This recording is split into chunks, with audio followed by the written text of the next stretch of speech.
Hello guys, welcome back to my 6 mini blog. Ngasigi blog sina akhoi room da kai pige aduga akhoi gi tour and travel na kai pige haibadu uchar ke ko si sina sangom ne ko mayam chalo na ba adagi coffee se chet khara de chini ke kai mayam thamame aduga sigi ken jina mayam si ising ne ko moi ge sing water se moi glass bottle da pi dress maina ken da toraga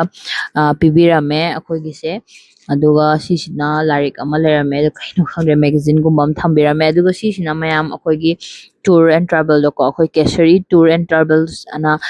yam phabane moigi traveling agency se moina tawraga akhoi se pubi bane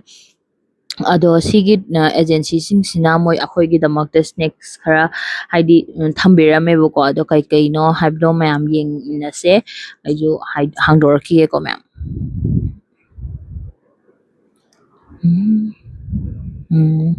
ꯍꯥꯏꯗꯤ ꯁꯤꯁꯤꯡꯁꯦ ꯑꯆꯥꯄꯣꯠꯁꯦ ꯀꯩꯁꯨ ꯃꯄꯥꯟꯒꯤꯗꯤ ꯑꯣꯏꯔꯣꯏꯀꯣ Indian food ꯉꯥꯛꯇ ꯑꯣꯏꯗꯣꯏꯅꯦ ꯑꯗꯣ ꯁꯤꯁꯤꯅ ꯃꯁꯥꯂꯥ ꯆꯥꯏꯅꯦ ꯑꯗꯨꯒ ꯄꯣꯍꯥꯔ ꯀꯩꯅꯣ ꯈꯪꯗꯕ ꯕꯨꯖꯤꯌꯥꯒꯨꯝꯕ ꯇꯥꯏꯞꯇ ꯑꯃ ꯊꯝꯃꯦ ꯑꯗꯨꯒ ꯁꯤꯁꯤꯅ ꯄꯥꯁꯄꯣꯔꯠ ꯍꯣꯜꯗꯔ ꯄꯥꯁꯄꯣꯔꯠ ꯍꯥꯞꯅꯕ ꯕꯦꯒ ꯑꯃ ꯄꯤꯕꯤꯔꯝꯃꯦ ꯑꯗꯨꯒ ꯁꯤꯁꯤꯅ ꯀꯩꯅꯣꯅꯦꯀꯣ ꯗꯦꯟꯇꯦꯜ ꯀꯤꯠ ꯕ꯭ꯔꯁ ꯀꯩꯀꯩ ꯇꯨꯠꯄꯦꯁ ꯀꯩꯀꯩ ꯄꯤꯕꯤꯔꯝꯃꯦ ꯑꯗꯨꯒ ꯁꯤꯁꯤꯅ ꯃꯨꯛ ꯗꯥꯜ ꯕꯨꯖꯤꯌꯥ ꯀꯩꯀꯩ ꯑꯗꯨꯒ ꯁꯤꯁꯤꯅ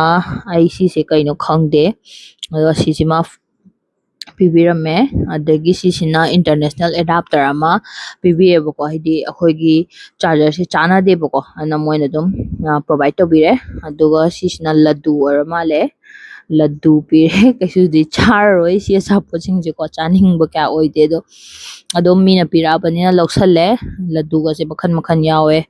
ꯑꯗꯨꯒ ꯁꯤꯁꯨ ꯀꯩꯅꯣ ꯚꯨꯖꯤꯌꯥ ꯑꯣꯏ ꯃꯥꯜꯂꯦ ꯚꯨꯖꯤꯌꯥ ꯑꯗꯨꯃꯥꯏꯅ ꯇꯧꯔꯒ ꯑꯆꯥꯄꯣꯠ ꯃꯌꯥꯝ ꯄꯤꯔꯛꯑꯦ ꯑꯗꯣ ꯀꯩꯒꯨꯝꯕ ꯍꯥꯏꯗꯤ ꯇꯥꯏꯃꯤꯡꯗꯣ ꯈꯦꯠꯅꯕꯅꯤꯅꯀꯣ ꯂꯥꯝꯃꯛꯑꯒꯗꯤ ꯑꯗꯨꯝ ꯆꯥꯔꯅꯤ ꯑꯩꯈꯣꯏ ꯍꯧꯖꯤꯛ ꯅꯣꯡꯁꯨ ꯑꯃꯨꯛ ꯇꯥꯔꯛꯑꯦ ꯑꯩꯈꯣꯏꯁꯦ ꯆꯠꯄꯒꯤ ꯍꯥꯏꯅꯕꯅꯦ ꯑꯗꯣ ꯉꯁꯤꯗꯤ ꯆꯠꯂꯔꯣꯏ ꯗꯤꯟꯅꯔ ꯑꯣꯏꯅ ꯗꯥꯏꯔꯦꯛ ꯆꯥꯔꯅꯤꯅ ꯍꯥꯏꯌꯦ ꯑꯗꯨꯅ ꯉꯥꯏꯍꯥꯛ ꯑꯩꯒꯤ ꯑꯥꯎꯠꯁꯥꯏꯠ ꯍꯥꯏꯗꯤ ꯑꯩꯈꯣꯏ ꯕꯦꯜꯀꯅꯤꯗꯒꯤ ꯚ꯭ꯌꯨꯁ ꯍꯥꯏꯐꯦꯠ ꯎꯞꯆꯔꯛꯀꯦ ꯔꯨꯝꯗꯒꯤ